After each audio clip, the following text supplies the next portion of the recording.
قرآن مجید کو سننے سے دل کو خوشی اور سرور ملتا ہے، انسان کا دل کھلتا ہے، شفا حاصل ہوتی ہے، ہدایت ملتی ہے. یہ ہماری روح کی، ہمارے دلوں کی غذا ہے، اور غور سے اور توجہ سے سننے سے اللہ تعالیٰ کی رحمت میں انسان حصہ پاتا ہے. وَإِذَا قُرِئَ الْقُرْآنُ فَاسْتَمِعُوا لَهُ وَأَنصِتُوا لَعَلَّكُمْ تُرْحَمُونَ.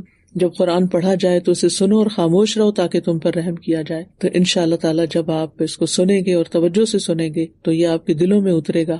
اللہ تعالیٰ کی طرف سے خوشخبری بھی ملے گی. فبشر عباد الذین یستمعون القول فیتبعون احسنہ اولئک الذین ہداہم اللہ واولئک هم اولو الالباب. تو میرے ان بندوں کو بشارت دے دو، خوشخبری دے دو. کن کو؟ وہ جو بات کو غور سے سنتے. الذین یستمعون القول، پھر اس کے بہترین پہلو کی پیروی کرتے ہیں. یہی وہ لوگ ہیں جنہیں اللہ نے ہدایت دی.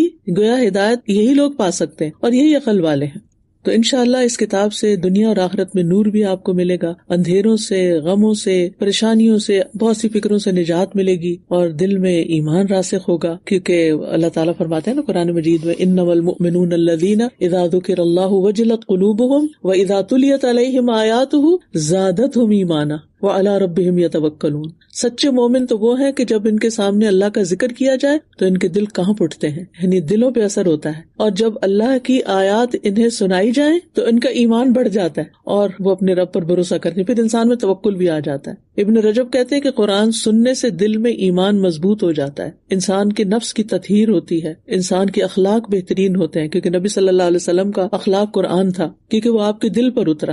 تو ہمارے بھی دل پہ جب اترے گا سننے کے ساتھ تو پھر انشاءاللہ یہ بھی نصیب ہوگا کہ ہمیں اللہ سبحانہ وتعالیٰ ریاکاری سے اخلاص کی طرف لے جائے گا، اور برے اخلاق سے اچھے اخلاق کی طرف، اور تاریکیوں سے ہدایت کے نور کی طرف اور سچائی کی طرف، اور شکوک و شبہات اور شہوات سے بھی انشاءاللہ نجات ملے گی. تو قرآن کو مضبوطی سے تھام لیں. کتنے ہی نابینا ہیں جو قرآن کو دیکھنے کی تمنا کرتے ہیں لیکن دیکھ نہیں سکتے. تو جن کو اللہ نے آنکھیں دی ہیں وہ قرآن کو دیکھ کر بھی لذت حاصل کریں. کتنے ہی بہرے افراد ہیں جو قرآن کی تلاوت سننے کی آرزو رکھتے ہیں لیکن سن نہیں سکتے. اللہ نے ہمیں سننے کی طاقت دے رکھی ہے، لہٰذا ہم اس سننے پر شکر ادا کریں اور توجہ سے سنیں. ہمیں اپنی یہ دونوں صلاحیتیں، دونوں دروازے کھول کے رکھنے ہیں قرآن کے لیے، تاکہ قرآن ہمارے دلوں میں جگہ پکڑے اور دل سے پھر ہمارے پورے وجود میں سرایت کرے اور ہمیں عمل میں حصہ ملے.